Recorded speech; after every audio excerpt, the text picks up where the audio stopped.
La máquina de Turing se define como un conjunto Q de estados, un alfabeto de símbolos, sigma, una función de transición, un estado inicial, uno o varios estados de aceptación, un alfabeto de la cinta y un símbolo marcador de celdas en blanco. En su definición más básica es prácticamente igual al autómata linealmente acotado, con la diferencia de que sus casillas son infinitas. Así que mientras el autómata linealmente acotado solo puede resolver problemas cuya complejidad sea lineal en espacio, la máquina de Turing no tiene esa limitante. Además, hay versiones más complejas de máquinas de Turing que pueden tener múltiples tracks, incluso múltiples cintas, y ser programables. Las transiciones de la máquina de Turing se ven exactamente igual que las del autómata linealmente acotado. Definen que si estando en un estado P se lee el símbolo X en la cinta, se pasa al siguiente estado, Q, se sobrescribe la casilla de la cinta con el símbolo Y la máquina se desplaza una casilla a la izquierda o derecha. Aquí tenemos una máquina de Turing cuyo símbolo blank de la cinta es el guión bajo. Si una casilla tiene un guión bajo, lo podemos considerar como que está en blanco. La cadena de entrada para este ejemplo es un solo cero. Por default, la máquina inicia en la primera casilla de la cadena de entrada. ¿Qué hace esta máquina cuando recibe como entrada la cadena formada por un solo cero? La máquina comienza en el estado Q0, lee 0 en la casilla de la cinta, sobreescribiéndolo con un símbolo de guión bajo y desplazándose hacia la derecha. Con eso la máquina pasa al estado Q1. Estando en Q1, lee guión bajo de la casilla de la cinta, lo sobrescribe con guión bajo y se desplaza hacia la derecha, pasando al estado Q5, que es estado de aceptación. Esas dos transiciones nos indican que esta máquina acepta la cadena de un solo cero. Veamos qué pasa ahora con la cadena de dos ceros. La máquina inicia leyendo el primer cero de la cadena de entrada y realiza la transición de Q0 a Q1, sobrescribiendo el cero de la casilla que acaba de leer con un guión bajo y desplazándose hacia la casilla de la derecha. Ahora el autómata está en Q1, lee un cero de la casilla de la cinta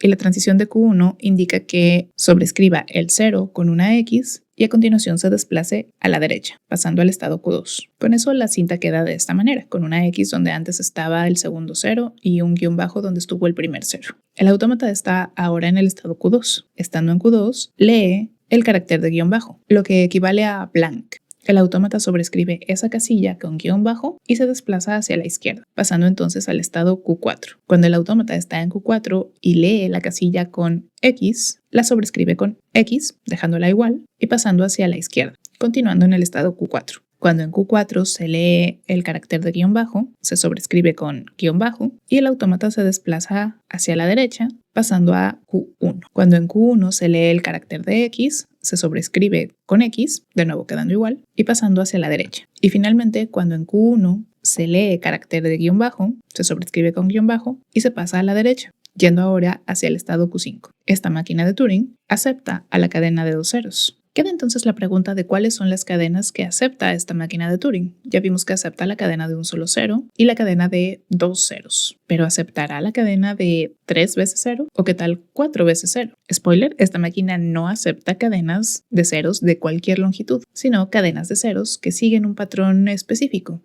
Trata de descubrir cuál es el patrón probando con estas otras cadenas.